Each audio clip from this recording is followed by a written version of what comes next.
ఎండాకాలం వచ్చిందంటే ఇంకా మల్లెపూలే మల్లెపూలు మల్లె మొగ్గలు చెట్టంతా పూత మొగ్గ మీద అసలు ఎన్ని మొగ్గలు ఎన్ని ఉన్నాయో అయితే అస్సలు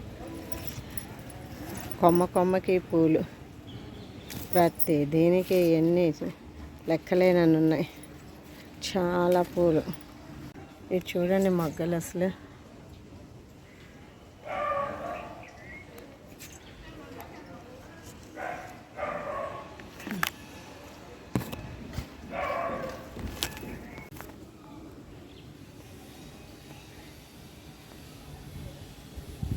ఈ సంవత్సరం అయితే చాలా పూలు పూసాయి, చాలా మొగ్గ వచ్చింది.